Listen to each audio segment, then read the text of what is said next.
The South China Sea, in one of the most important shipping lanes in the world. You don't start the engine, you die. If you don't open the door, you die. A new breed of pirates is terrorizing merchant seamen. They don't care whether they got people killed and injured. Their target, oil tankers. The cargo was worth 1.5, 1 million plus, and the ship close to 3 million. But law enforcement is hot on their heels. We can see the target here. They are all target. And closing in. We are very determined. We are going to catch them.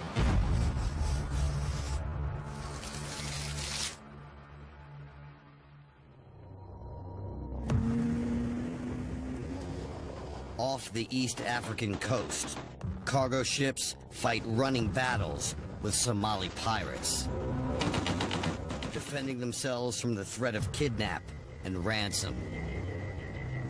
But 4,000 miles away in the South China Sea, pirates have set their sights on a different target. Not human cargo, but gold. Black gold. And fuel tankers make tempting targets.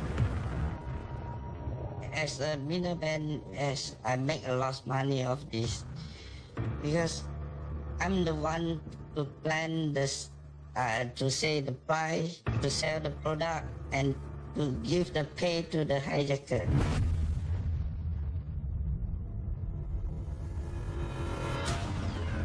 Kamal has organized the jacking of over a dozen ships.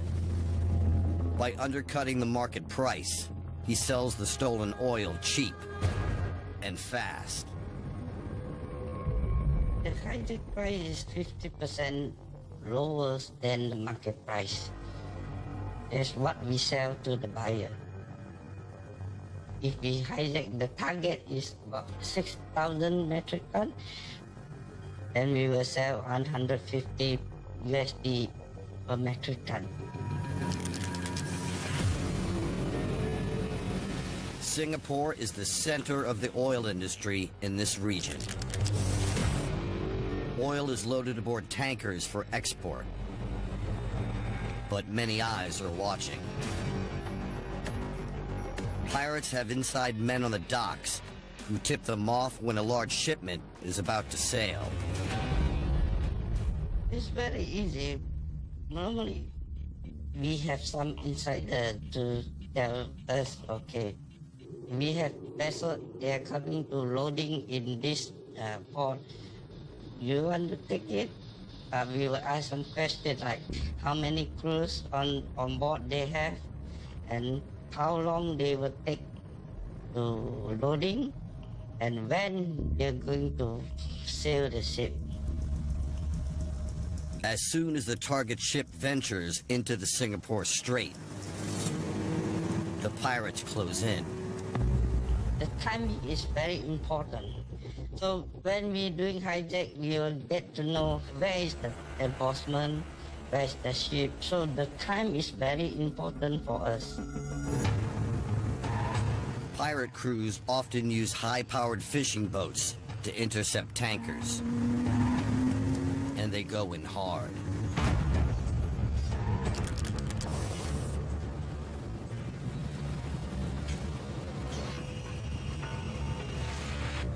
Once the pirates take control of the ship, they bring in another vessel alongside to siphon off the oil. A so-called phantom ship. Normally, about 1 hour, we can pump about 800 metric tons. In Southeast Asia, the pirate hot zone lies in the channels between Malaysia, Singapore, and Indonesia. 25% of the world's oil tanker traffic passes through here.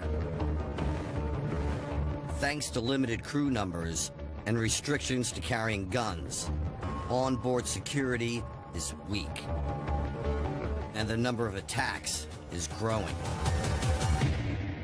In Southeast Asia, what we have seen has been a dramatic increase in the attacks against the small product tankers.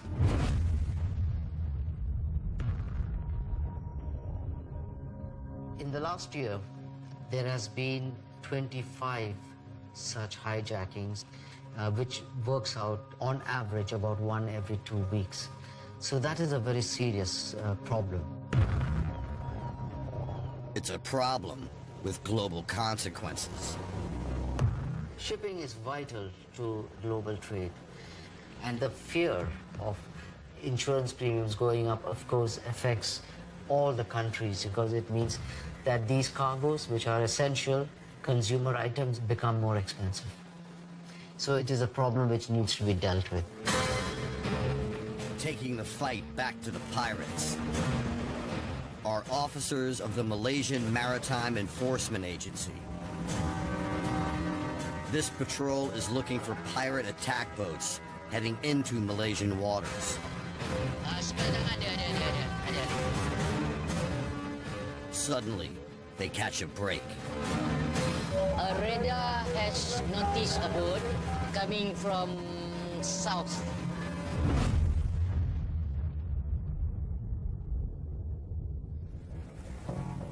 They are doing at a high speed, about 30 knots.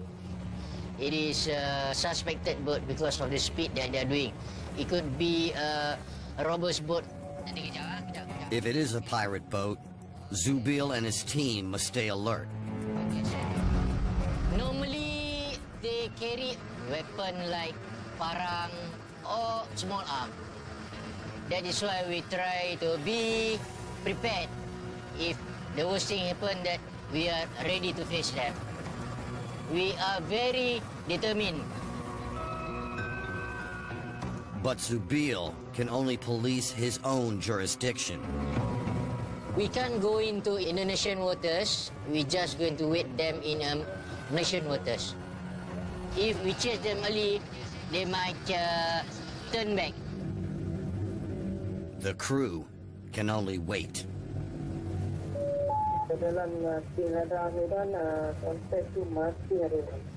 Okay. Okay, Roger. Roger, thank you very much. The report from the radar shows that the suspect boat is stopped. Maybe they just try to watch out whether this is the correct time for them to cross or not. It's 4 a.m. Zubil and his team wait for their target to make a move. Now we have a report from the radar. They suddenly stopped in Indonesian waters. I think that they realized our presence.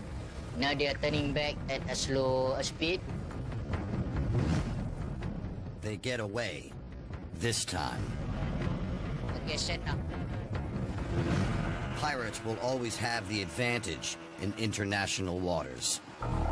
Cross-border crime, you have to cooperate. You must have connection with them. You got to establish friendship with other agency, like agency from Indonesian, from Singapore.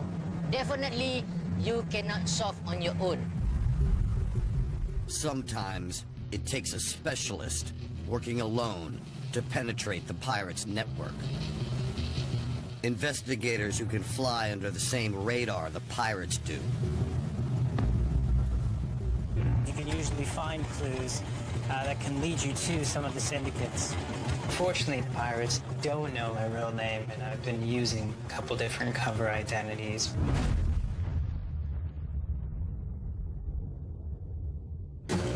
Karsten is a special investigator for risk intelligence, an agency specializing in assessing the pirate threat to commercial cargo. He works for oil companies, shipping lines, insurance firms, you name it.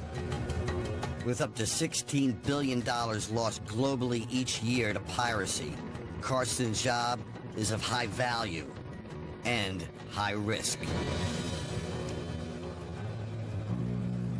This place is hot because this is an area where there's a lot of criminal activity, and it's because it's remote, it's because it's geostrategic in the Singapore Strait. It's the perfect place to be. A lot of people watching us right now. Not sure if that CCTV camera is connected to the right of us, but if it is, we definitely have eyes on us. Karsten has come out to Pengerang, a remote part of the Malaysian province of Johor. Pengerang looks out over the eastern Singapore Strait to international waters, where cargo passes beyond the reach of Malaysian law. This is our map of all the hijacking incidents in 2015. 12 of them are hijacking for product theft, and this is all part of a larger criminal network. To penetrate this network, Karsten will have to enter an area known as Tumpak, a body of water where anything goes. It's like the Wild West, and basically all the transfers are happening there. It's international waters. And out here you can get away with transferring and trading, and no one is keeping an eye on you. No one is regulating anything. Once he goes into the Tumpak zone, Karsten will be all on his own. I think we've got a bit of movement on the bridge. I've got 3 guys that are on the stern poop deck. Commercial tankers are falling prey to pirates in the South China Sea. Special investigator Karsten van Herselen is zeroing in on their operations. The east coast of Johor, Malaysia, is a hotspot.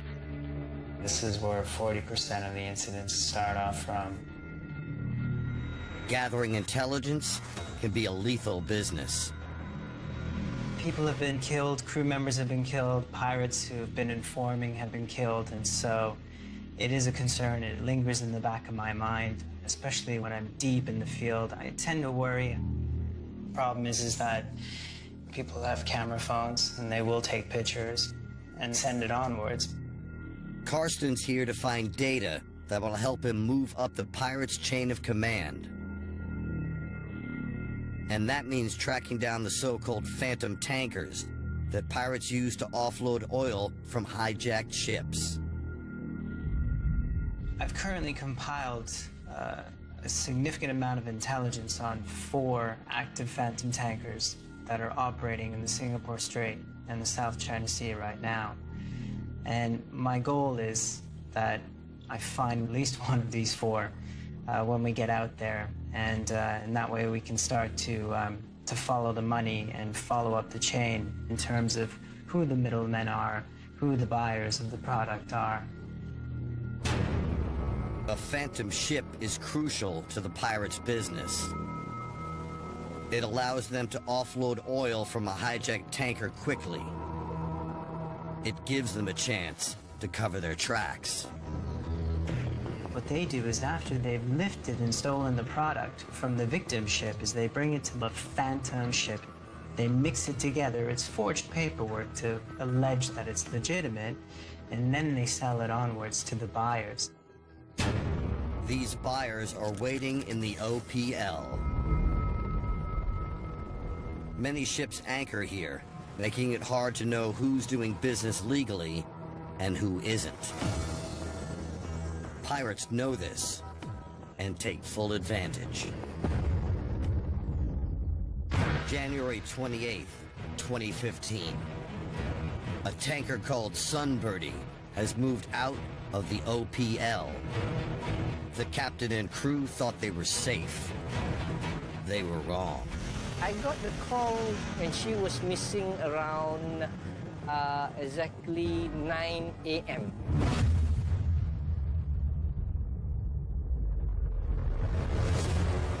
We tried to call her, and we thought that maybe there's a communication breakdown, but it was very, very unusual because all of the crew has handphones, and they have their sat-nav, they have their imasak, and all communication ways was broken. The Sunbirdie has gone AWOL. It's carrying 11 crew members and nearly 800 metric tons of fuel oil. I was panicking. I immediately contact Laksmana Ibrahim. I received a call from Mr. Fauzi around 10:55. He told me that he lost contact with the ship, and he said that the ship carry cargo. So I tell him, okay, I will take action.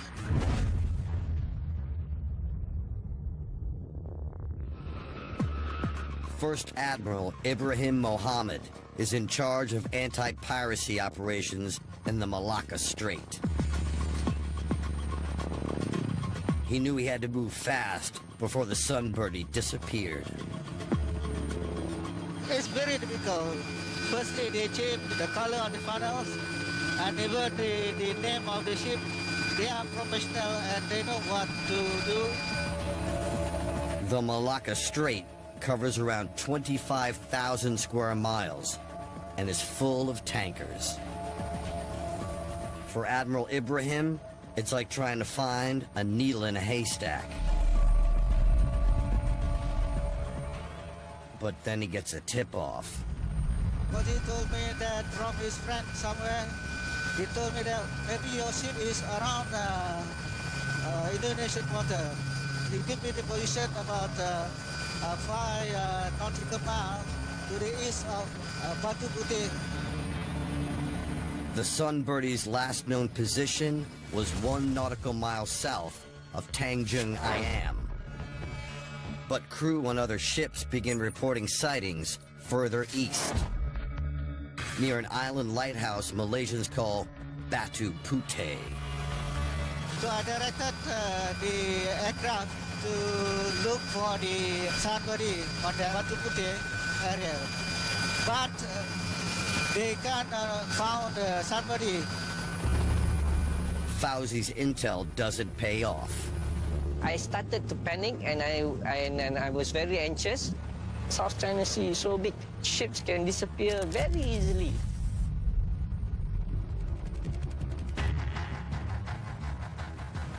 Fauzi needs to understand how the pirates were able to hijack his ship.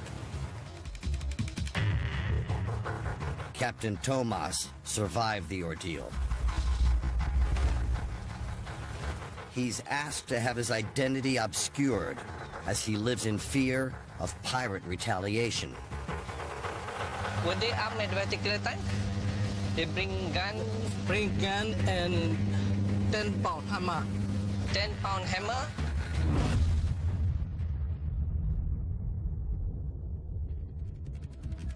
They climb from here. Yeah, correct. The pirates climb from here. I'll come up here behind also. Here. And they walk through there. Coming here. The Sunbirdie is a prime target for pirates. She works offshore as a gas station for passing ships, and at the time, was full of precious fuel. This one was broken? Yeah, broken. This glass door was broken. Yeah. Okay. I changed the door there. Okay, they broke the glass. Yeah. They come in. Okay. The hijackers have come ready for a fight and are prepared to use force.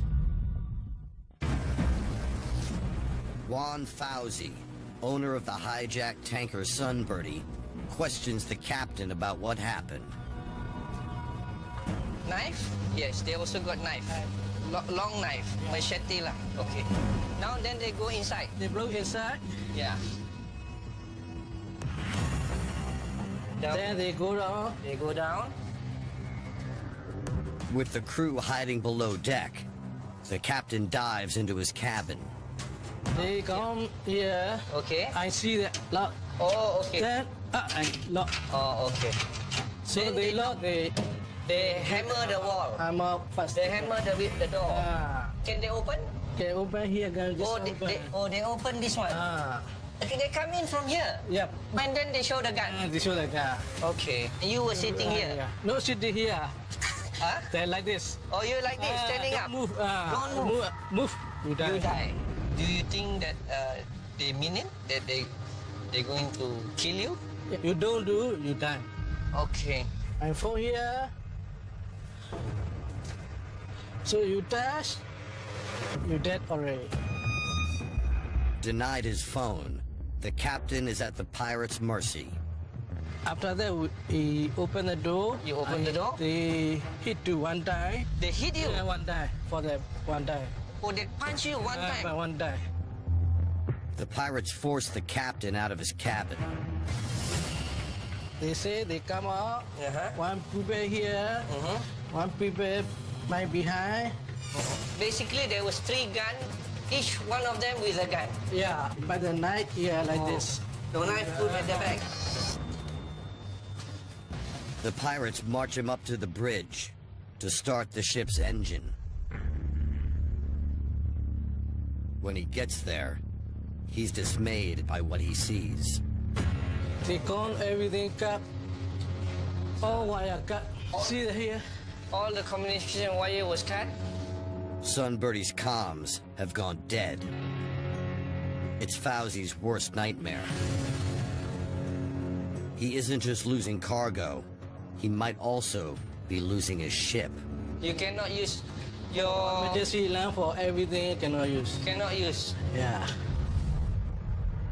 Now, only the pirates know where the ship is going. Did you see the sea chart? Yeah, you see the sea chart is a brief here. Yeah, he put it here. Yeah, His own sea chart. His own sea chart. So he was well prepared. Yeah, correct. The pirates' leader keeps the Sunbirdie's new destination secret. But then he gives away an important clue. When you were in the bridge, did you hear him trying to contact anybody? Yeah, he called some people as a telephone. He used the telephone, handphone, handphone to call somebody. Somebody.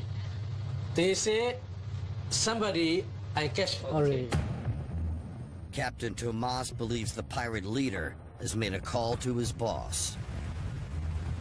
But he doesn't know what the boss plans to do with the ship. In this kind of crime, pirates are merely the foot soldiers. The money men calling the shots are miles away in air-conditioned offices. They organize the people in Singapore. So Singapore is mastermind who get all the cash and debt.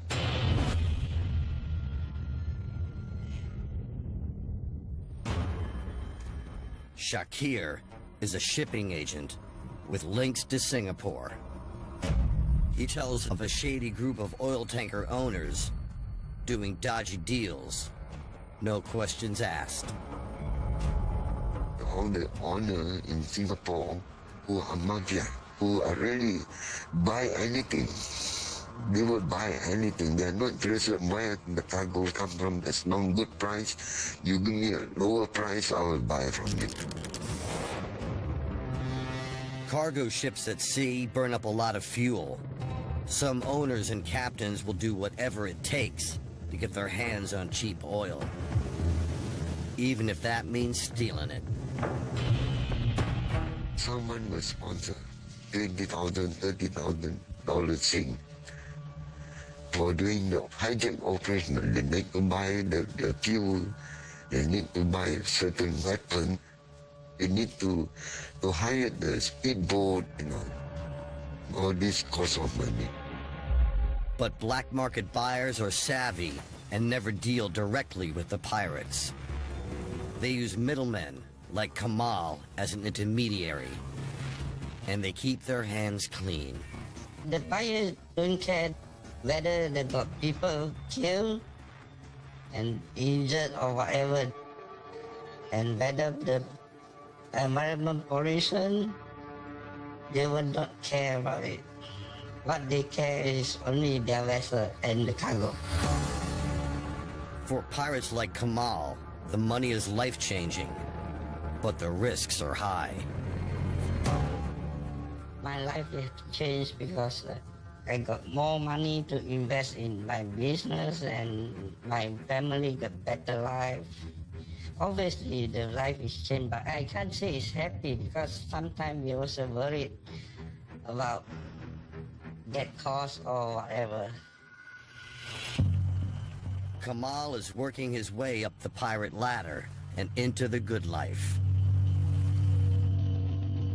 Maritime Special Investigator Karsten van Husselen needs to play catch-up before another ship falls victim to the region's pirate gangs. We need to get closer. Special Investigator Karsten van Husselen is in Malaysia on the hunt for a fleet of pirate phantom tankers. But spotting phantoms is proving tough. It's like looking for a needle in the haystack. Then he gets a lead. On a deserted beach in Johor province, he finds a trail of breadcrumbs that could lead him straight to the prize. This used to be a place where people would sunbathe, and now you can't do anything here. The beach is ruined. This is fuel oil, diesel oil that's coming from just 12 miles out.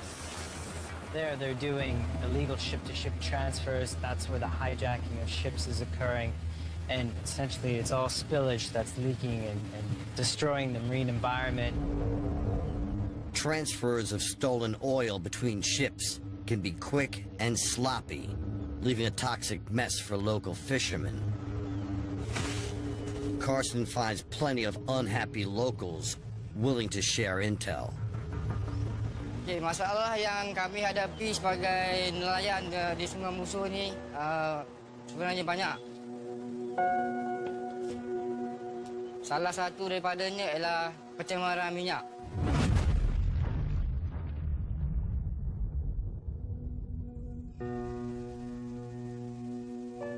Terutama pada bulan 8, bulan 9, bulan 10. Apabila kami menangkap ikan, pukat-pukat kami, perampung-perampung kami habis kena minyak. Jadi hasil penangkapan kami sebelumnya boleh cecah 300-400. Selepas kena minyak sudah kurang lah. 100, kadang-kadang RM50 itu yang kami dapat. Norman reveals more. The pirates are now beginning to pose a direct threat. Selalunya kehilangan yang berlaku enjin dengan bot-botnya sekali. Jaring dalam bot tu semua dia bawa lari lah. Jadi satu enjin letaklah bot dengan enjin dia punya kos lebih kurang dalam 20,000.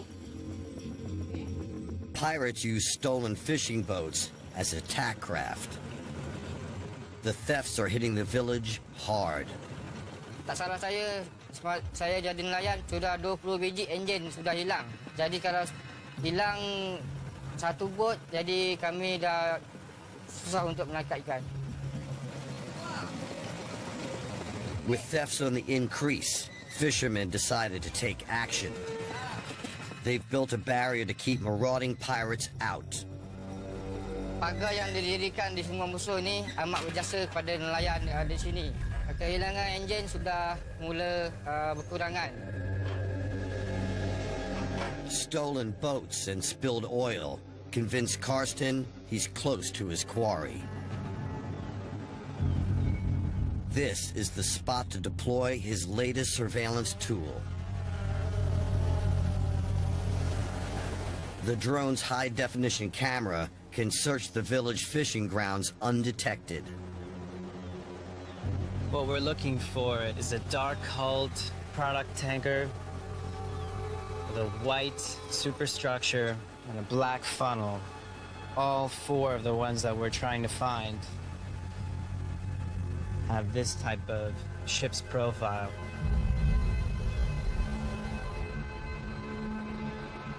This is getting us a really good overview. I can see a lot of vessels that fit the profile, though. Any one of these vessels could be a phantom tanker. We're gonna have to get in a boat and take a very close look. Karsten is closing in on his prey. In January 2015, when pirates jacked the tanker Sunbirdie, no one knew what his fate might be. The ship had dropped out of sight. It had become a literal phantom.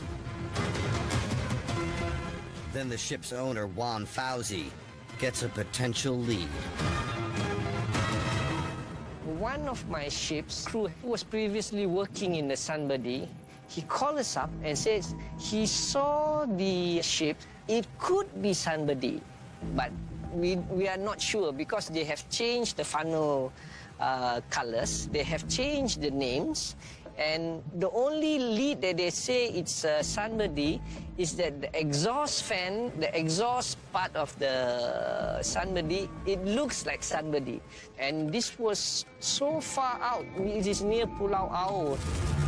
The new sightings of the Sunbird means the pirate took a sharp turn north and traveled around 35 miles after the hijacking. They know what's happened to the ship, but of the crew, there is no sign. The ship costs a lot, but the most important to us is the crew. We don't know what happens to the crew because this is life at stake here. Worried about his crew, Juan Fauzi, owner of the hijacked oil tanker Sunbird, drives over to the Malaysian Coast Guard headquarters to deliver his news personally. I've told Laksmana Ibrahim that I want to be in the operation room.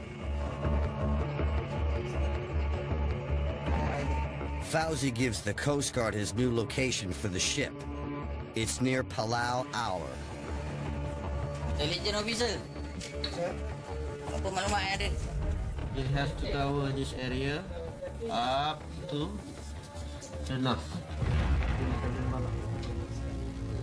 First Admiral Ibrahim is already in the air and races to the new sighting ahead of the Coast Guard.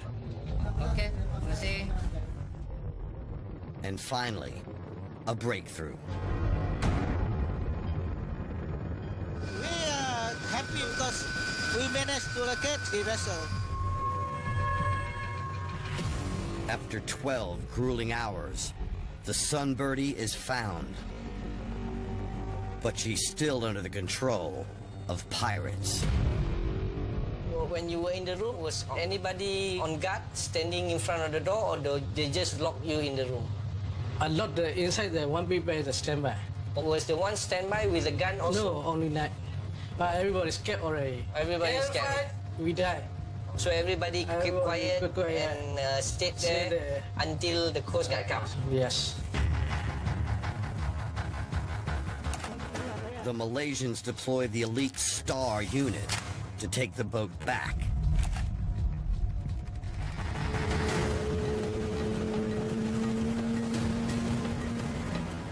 What happens next is a reconstruction.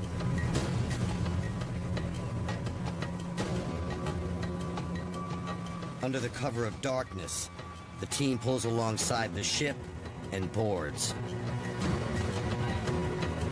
The pirates are focused on guarding the crew. So how many pirates were there? 9 pirates. 9 pirates. So 2 with you now? 2 with there, you, 2 is here. 2 inside this room with the other crew? The other crew.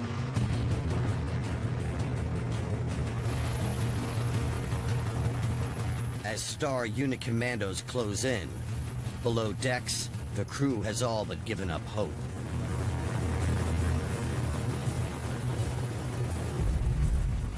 So all the time you were inside the room, they tie you up? Yes. And how about the other crew? Are they traumatized still? Are they still worried? Are they still worried? For crew is stay in. By life, we finish or stay going or not. Okay. Everybody scared already. The commandos continue to sweep the ship, hoping to find the crew alive. But the silence is worrying. At this point in time, did anybody try to shout? No! No shouting, no. Any of the crew panic? Any of the crew try to, run from the ship? No. Or try to fight with the pirate? No, no fight. Everybody he catch already. Everybody he put in the room? Yes. Okay. The commandos burst into the sleeping quarters.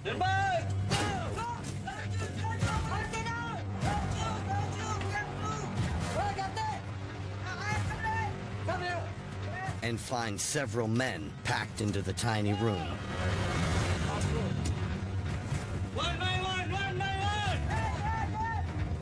Go! Let's go! Go! But now the commandos need to figure out who is who. Stand up! Stand up! They call the name, where's the passport, then see the passport name. Saya kena? Yes. This one my crew, sir. This one? This one my crew, sir. Okay, go. This one you kena? Go. This one? Go, sir. One more now.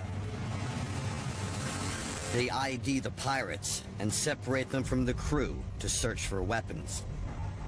The pirate didn't fight back? They didn't fight back, only quiet. Where was the gun? You see through already in the sea. Night also through already. The worst is over. The pirates are caught, and Fauzi gets his ship back.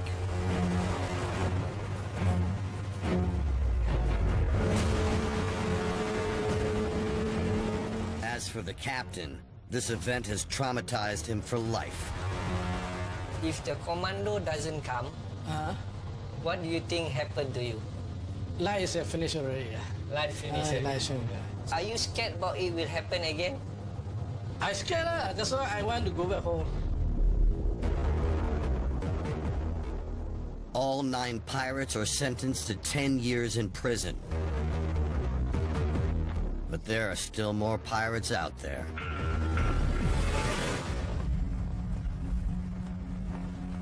Walaikum salam. Maritime Special Investigator Karsten van Husselen is closing in on what he thinks are pirate phantom ships. But he can't prove it without photographic evidence. And getting the pictures is going to be tricky. Right now we're in the outer port limits, and we're looking for 4 vessels that I've flagged that are suspected phantom tankers, and there's pretty conclusive evidence that they're involved in hijacking cases. We're looking for flags of convenience, such as Mongolia, North Korea, Belize, or Equatorial Guinea. The reason why they pick these flags of convenience is because these are all states that can effectively enforce regulations on their ships, but they flag out because they make money on it, and ships like it because the regulations are quite lax. If the pirates see him first, it could be game over. You have to be very careful when you're doing this because you don't want them to spot you. And the other thing is they may be able to chatter with other ships who are connected or, let's say, managed by the same owner. And it may very well be safe when you're out here at sea, but the minute you get to land, you may have someone following you. If Karsten is caught, his whole case will be compromised and his cover blown. Special Investigator Karsten van Husselen is on the trail of a phantom ship, but he needs to get close enough to take pictures before he can go to the cops. We are going to have to be careful. I need to get some evidence and some image intelligence, and then I can pass it along. But we obviously don't want to be spotted. Karsten uses a kind of sleight of hand to get close to his target. He needs the big ships to think he's just a transport boat. We're in the right type of vessel here. This is kind of a pilot vessel. And as long as we keep a low profile and not be seen, because we don't want to frighten them or have them lift their anchor and head off. Just try and get as many close-up shots as possible. Karsten is now close enough to get a positive ID on at least one of the vessels.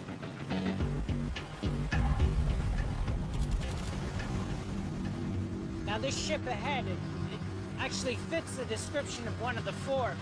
It's highly unlikely that she's actually going up to the victim ships. It's even one better. It's one where the Phantom tankers go to her and blend hijacked fuel. Now, they can be Phantom tankers. Either they're coming alongside to the victim ship and lifting the cargo, and then they're moving it on to and transferring it to a mothership, which then blends it with legitimate cargo, which they sell to unknown buyers on the legitimate market. It's a rare find. Like other Phantom ships, the blenders tend to operate in deep cover. They turn off their AIS, their automatic identification system. Now, technically, that's supposed to be running 24/7 if you're moving or if you're at anchor.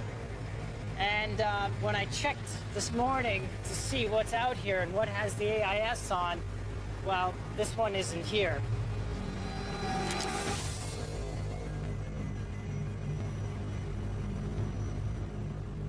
But the men aboard have eyes on him. I think we've got a bit of movement on the bridge. I've got 3 guys that are on the stern poop deck. He's getting dangerously close. We have to keep our distance because, given the size of that vessel, if they're on the bridge, they can easily spot us. It's now carrying an Equatorial Guinea flag, which is obviously a flag of convenience. But what he sees through his lens is worth the risk. The vessel alongside it... Yeah, that's a vessel that we've flagged before in the past as well. Also, same flag, Equatorial Guinea. So, if I had to guess, they're probably doing some type of transfer there that they shouldn't be doing. Karsten spots evidence of STS transfer. You can see the hoses there on the starboard side.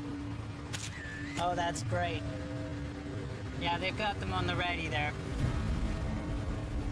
What they generally do is by readying the hoses, they're not connected, and if they're not connected, it's not illegal. But it's very easy to simply put them together and then conduct an STS, which is a ship-to-ship transfer.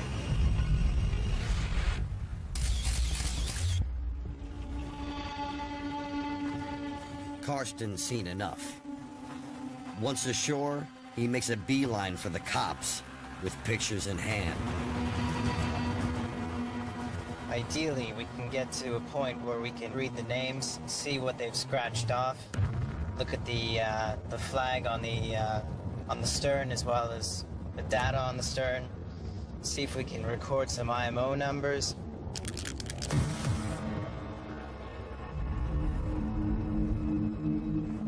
The MMEA needs probable cause to raid the ship. A lot is riding on Karsten's photos. Both ships have freshly painted names. Given the number of stolen vessels in the region, this makes the cops suspicious. You can see the names are changing. Yeah. The old names are still on the board.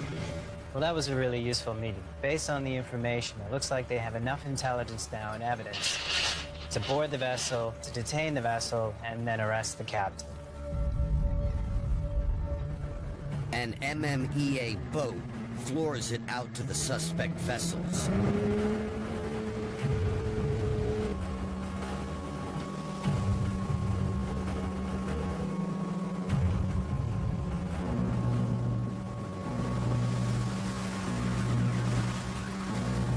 The raiding party pulls alongside, but no one's to be seen.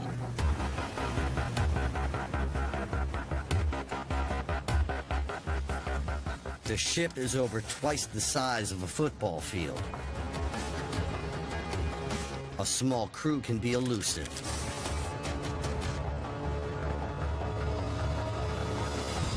Sini jalannya. They head to the bridge. It's a long hike. The superstructure is 3 stories tall. Captain, They need to find the captain quickly. If he's going to flush incriminating information, it's gonna be now.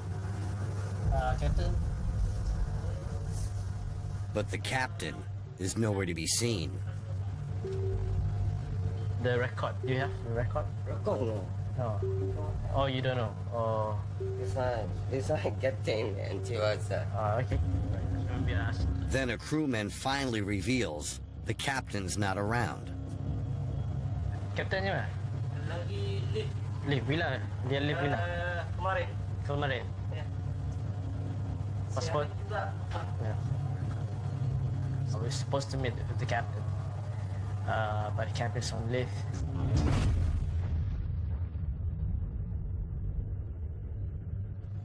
Right. So right now, I think the senior officer that's on board right now is the chief officer. Along with the captain, the ship's phone also seems to be missing call data. Lieutenant Brendan is getting suspicious. Berapa lama di? Dan yang manifest? Manifest tak ada manifest. Tak ada manifest. Manifest tak jelas lah. Tak jelas. Apa maksudnya tak jelas? Tiada dokumen. Dokumen ya, tak ada dokumen pasti. They didn't have a logbook for their ship, which is actually an important thing to have for every ship. Every captain should know this. They should have a logbook. But the cops do find a record of STS transfers. And they've caught the crew in a lie. They informed me just now they didn't do any transfer. But once we look at these documents they have made, it's just a few days ago, there's an activity going on between these two ships. In the absence of the captain, the chief officer has got some explaining to do.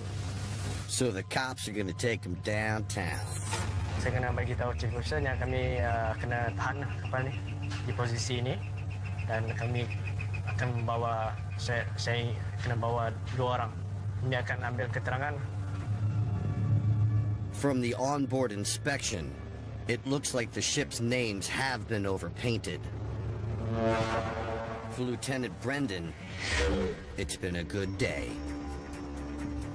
I'm pretty satisfied about it. We managed to bring down 2 of the crew. Just a little bit disappointed because we couldn't get the captain because the captain is on leave. If the ship is found guilty, they'll be charged the penalty, I think, around the amount of 50 to 100K Malaysian ringgit. There's no safe place for oil tankers when pirates are around. But when Malaysia's maritime cops show up, they give the ship owners a fighting chance. We'll try to find that with the presence of here, with the inspection that we are doing. At least we try to deter them to do this operation of transferring fuel illegally. It's gonna take more international cooperation in the region to catch the pirates red-handed. If action is not taken against maritime crime when it emerges, then the criminals will try to extend their operations, which will continue to affect the innocent. Minyak yang kami hadapi tu, dia melekat di jaring. Ikan dengan minyak dia sensitif. Bau je ikan lari. Jadi kami tak boleh buat apa-apa lah. But where there are losers, somebody always stands to gain.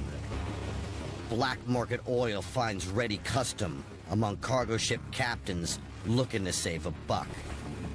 But the truth is, it'll always be cheaper on the black market. There's this demand for hijacked fuel, and that's something that'll keep driving the market. And that's why the pirates are already planning their next heist. I can't say what ship will we choose. Just how big and how many tons.